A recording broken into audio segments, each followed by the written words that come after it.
Good morning बच्चों। 8वीं class के सभी बच्चों का स्वागत है मेरे यूट्यूब चैनल में। तो ये आपकी पहली वीडियो है बेटा। आज हम करने जा रहे हैं क्लास 8 का lesson 3 synthetic fibre and plastics.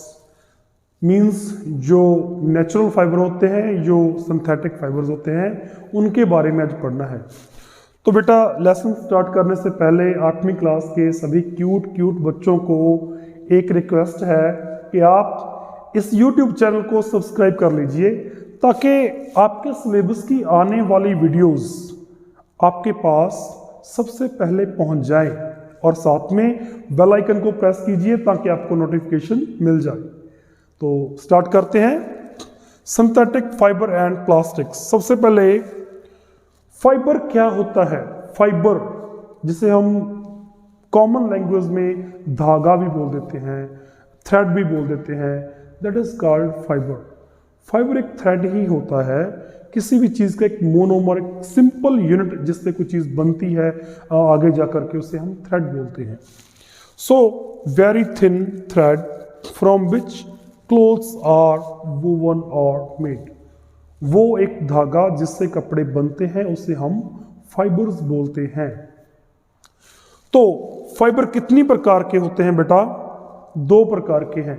एक तो नेचुरल फाइबर और एक होते हैं सिंथेटिक और मैन मेड। सिंथेटिक को मैन मेड भी बोला जाता है क्योंकि ये मैन के द्वारा ही बनाए जाते हैं। कहाँ पर? फैक्ट्रीज में, कारखानों में ये बनाए जाते हैं। बट नेचुरल क्या होते हैं? ये हमें नेचर से ही मिलते हैं, इन्हें फैक्ट्री कारखाने में नहीं बनाया जाता। कैसे? फॉर एग्जाम्पल कॉटन, जो आपके पास कपास होती है, रूह होती है, वो कहाँ बनती है भाई? कॉटन के पेड़ पर। कॉटन पेड़ पर लगती है, नेचुरली बनती है। तो कॉटन के फाइबर नेचुरल हैं। ठीक है, पहले हम नेचुरल फाइबर की बात कर रहे हैं। फिर आ गया वूल। वूल कहाँ से मिलती है हमें? एनिमल से, जैसे शीप्स होती हैं, गोट्स होती हैं, और भी एनिमल्स हैं, रैबिट्स हैं, उनसे हमें मिलती है वूल। तो ये भी तो नेचर का एक पार्ट है ना, ये भी किसी फैक्ट्री में नहीं बने। तो कॉटन भी नेचुरल है, वूल भी नेचुरल है और सिल्क भी नेचुरल है। वो रेशम के कीड़े से बनती है, सिल्क मॉथ से बनती है, वो भी नेचर में ही रहता है, नेचर में ही पलता है। तो ये 3 फाइबर की एग्जांपल्स हैं जो नेचुरल फाइबर, और इन्हें हम कुदरती फाइबर भी बोल सकते हैं। सेकंड है हमारे पास सिंथेटिक फाइबर्स। वो फाइबर जो किसी लैब में, किसी कारखाने में, किसी फैक्ट्री में मैन के द्वारा, इंसान के द्वारा बनाए जाते हैं अननेचुरल तरीके से, आर्टिफिशियल तरीके से, उन्हें हम बोलते हैं सिंथेटिक फाइबर। सबसे पहले है रेयन, नायलॉन, पॉलिएस्टर, एक्रेलिक। ये इसकी मेन एग्जांपल्स हैं। तो let us discuss one by one, क्योंकि आज हमारा लेसन जो है वो सिंथेटिक फाइबर पर है, तो हम इनकी ही बात करेंगे। सबसे पहले रेयन की बात करते हैं। रेयन तो अगर आप पूछोगे ना हमारे सोसाइटी में, तो गर्ल्स के जो कपड़े हैं वो रेयंस के आते हैं, मेनली रेयंस के।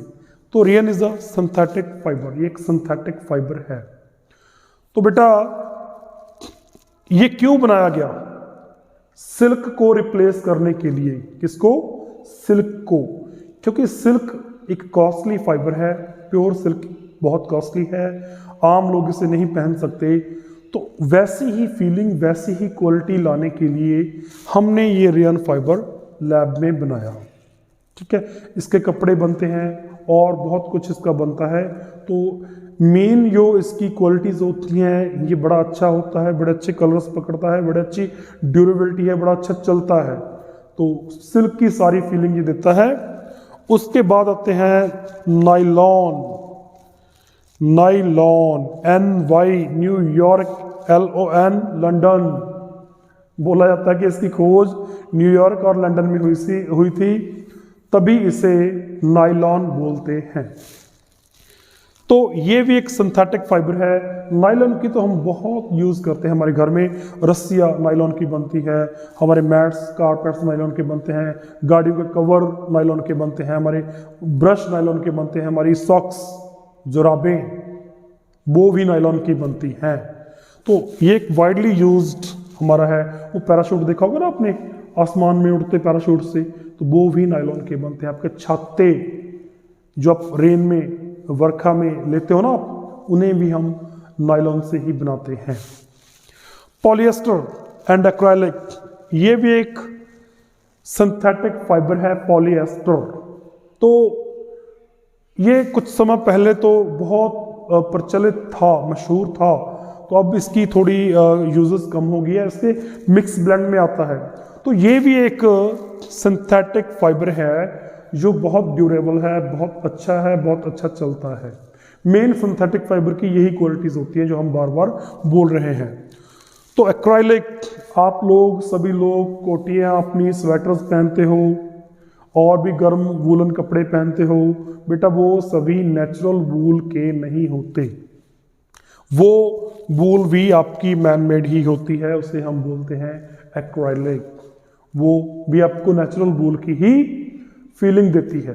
तो ये मेन हमारे नेचुरल फाइबर से हटकर सिंथेटिक फाइबर्स हैं जो पॉलिएस्टर और एक्राइलिक हैं, तो इन्हें मैन के द्वारा ही बनाया जाता है।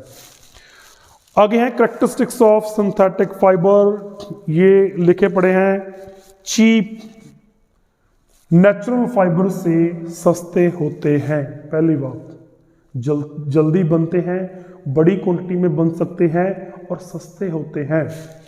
Second, easily available. Natural fibre के लिए तो आपको वेट करना पड़ेगा कि पौधा बड़ा होगा, फल फ्रूट लगेगा उसको, तो उसके बाद कॉटन लगेगी, कॉटन को पिक करेंगे, फिर उसकी प्रोसेसिंग करेंगे, फिर उसके क्लॉथ्स बनाएंगे। लेकिन यहाँ पर तो सारा माल फैक्ट्री में बनता है, जितना चाहो उतना बना सकते हो। ड्यूरेबल तो है ही भाई। आप छोटे से एग्जांपल लीजिए, आप अपने घर पे ना एक कॉटन का कपड़ा देखिए कि आपने जो सिलवाया हो, प्योर कॉटन का, वो कितने दिन चला। अब मिक्स ब्लेंड देख लीजिए, कोई टेरिलिन का होगा, पॉलिएस्टर का होगा, नायलॉन का होगा, रेयन का होगा, वो कितने दिन चला, तो आपको मालूम पड़ जाएगा कि सिंथेटिक फाइबर की ड्यूरेबिलिटी ज्यादा है as compare to natural fibre. तो उनकी ड्यूरेबिलिटी मीन्स ज्यादा समय चलते हैं, ज्यादा समय खराब नहीं होते। एक बार पैसा लगाया तो आपको काफी देर तक इनको आप पहन सकते हो। रेजिस्टेंट, इस वर्ड का मीनिंग क्या है रेजिस्टेंट? बेटा क्या होता है ना कि कुछ सम नेचुरल फाइबर्स के ऊपर कुछ इंसेक्ट्स होते हैं जो अटैक कर देते हैं, उसको खा जाते हैं, उसको डैमेज कर देते हैं। तो सिंथेटिक फाइबर में ऐसा नहीं होता। सिंथेटिक फाइबर रेजिस्टेंट होते हैं, कोई भी इंसेक्ट इन पर अटैक नहीं कर सकता, इन्हें खा नहीं सकता, इन्हें डैमेज नहीं कर सकता। तो ये फायदे ही फायदे हैं इनके। और फायदे हैं कि बड़े अच्छे कलर्स को ये पिक करते हैं, बड़े अच्छी क्वालिटी में आते हैं, बड़े इजी होते हैं वॉश करने के लिए, और सूखते भी जल्दी हैं, जल्दी से जल्दी ये सूख जाते हैं as compare to the natural fibre. So these are the characteristics of synthetic fibre के क्यों हम उन्हें अच्छा मानते हैं, ये कारण है। अब प्लास्टिक की तरफ आते हैं। प्लास्टिक तो सबने देखा होगा अपने घर में भाई, प्लास्टिक का आपके घर में डिब्बा होगा, प्लास्टिक की बाल्टी होगी, प्लास्टिक के सो मेनी आर्टिकल्स हैं, चेयर्स हैं, टेबल्स हैं, वो भी प्लास्टिक के हैं, बैट बल्ला भी प्लास्टिक का होगा आपके घर में, बॉल भी प्लास्टिक की होगी। तो प्लास्टिक की तो वाइड यूज हो रही है आज के टाइम में। तो plastic is also a man made polymer. Polymer बहुलक बोलते हैं, में से पॉलीमर होता है, छोटे छोटे मॉलिक्यूल से मिलकर बनता है। वो मॉलिक्यूल सीरीज में भी लग सकते हैं और क्रॉस लिंक्ड भी लग सकते हैं, उनसे बनता है प्लास्टिक। तो प्लास्टिक दो तरह का होता है मेनली, एक तो थर्मोप्लास्टिक, एक थर्मोसेटिक। दोनों में डिफरेंस क्या है ये आप जान लें। आपके पास एक बॉटल है, सपोज कीजिए कोका कोला की है, पेप्सी की है, फेंटा की है। उस बॉटल में आप एकदम गर्म पानी डाल दो, बहुत गर्म, बॉइल्ड वाटर, क्या होगा, वो बॉटल आपकी श्रिंक हो जाएगी, उसकी शेप, उसकी शक्ल बिगड़ जाएगी, वो खराब हो जाएगी, एक तरीके से वो फट भी सकती है, कोई दिक्कत नहीं। तो वो प्लास्टिक जिन्हें हम बार बार गर्म कर सकते हैं और अपनी मनचाही शेप दे सकते हैं, उन्हें बोलते हैं थर्मोप्लास्टिक।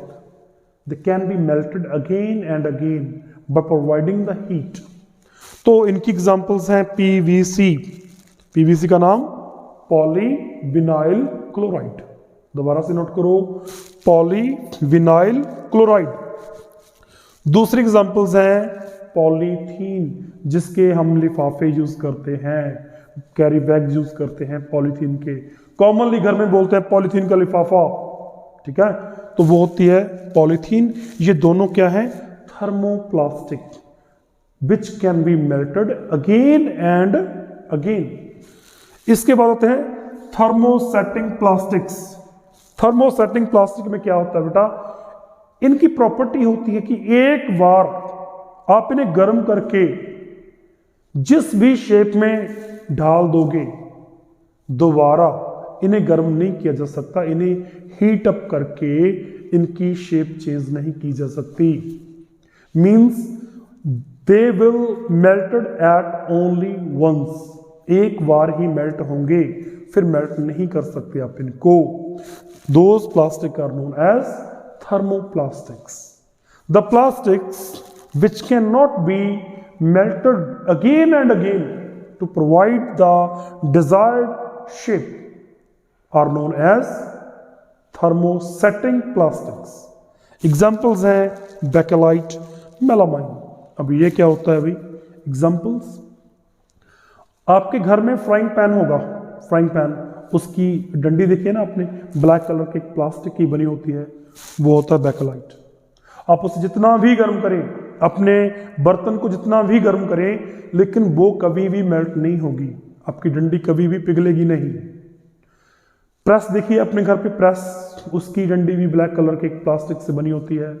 टोस्टर होता है, उसकी भी ऐसी बनी होती है, वो बैकेलाइट और मेलामाइन ही होते हैं। वो अगर आप उन्हें हीट अप करोगे भी ना, तब भी वो मेल्ट नहीं होंगे। And these are called thermosetting plastics. इसके बाद हम डिस्कस करने जा रहे हैं प्लास्टिक हमारी डेली लाइफ में एक बहुत बड़ा रोल प्ले कर रहा है।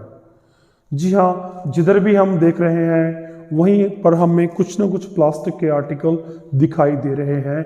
हमारे घर में भी प्लास्टिक के डिब्बे हैं, कंटेनर हैं, जार हैं, बॉटल्स हैं, बहुत कुछ प्लास्टिक का हमारे घर में बना हुआ है।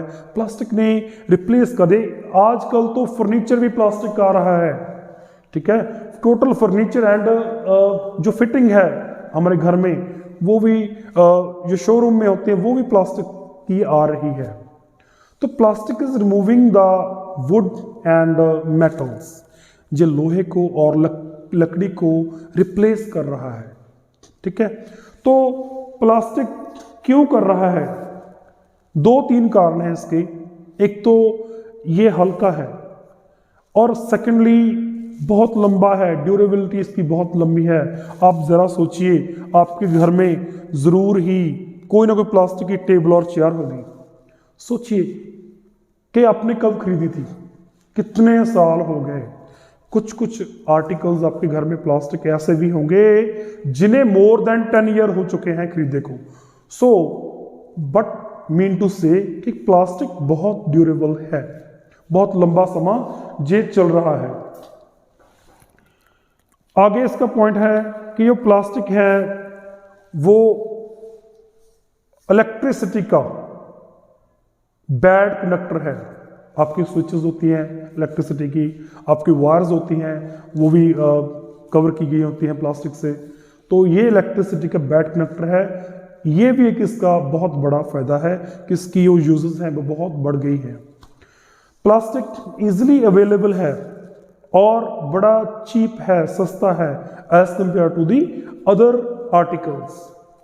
अब हमारा बेटा लास्ट पॉइंट पर हम आ रहे हैं कि प्लास्टिक यूज कर रहे हैं, बड़े फायदे हैं, बड़ा चीप है, तो प्लास्टिक क्या प्रॉब्लम भी कोई क्रिएट करता है?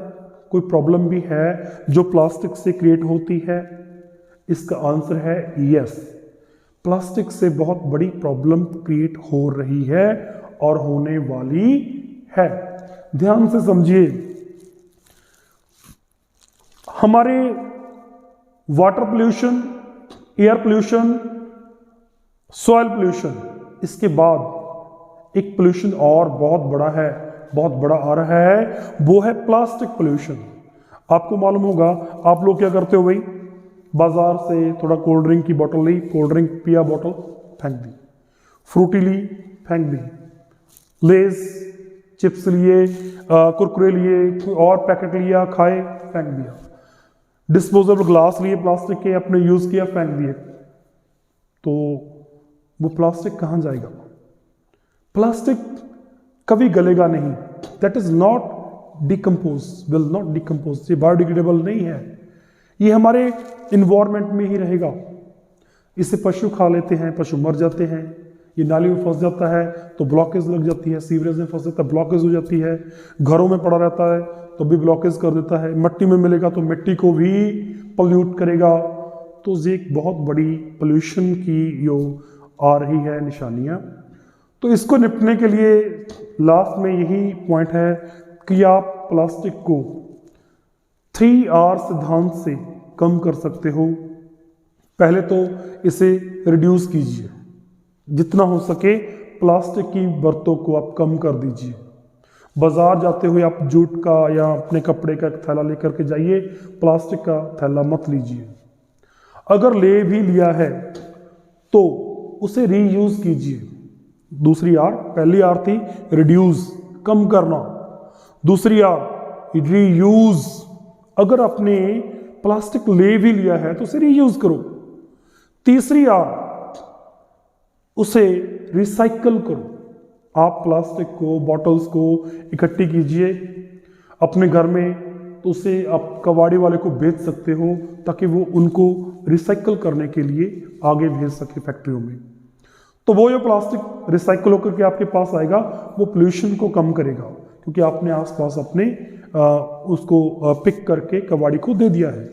आपको भी मेरी यही गुजारिश है सभी बच्चों को कि प्लास्टिक पोल्यूशन कम से कम करें, और इस पोल्यूशन को कम करने में हमारे देश की, हमारे जहाँ भी तुम रहते हो, गांव में, शहर में, वहाँ की मदद कीजिए और प्लास्टिक को कम से कम फैलाएं और फैले हुए प्लास्टिक को पिक करके कहीं पर रख करके उसको उसके रिसाइकल स्थान पर भेज दें। ठीक है बच्चों, तो ये लेसन कैसा लगा कमेंट करके बताना, और इस चैनल को सब्सक्राइब कर लीजिए। ये हमारी पहली वीडियो थी, इसके बाद वीडियो आती रहेंगी। Thank you.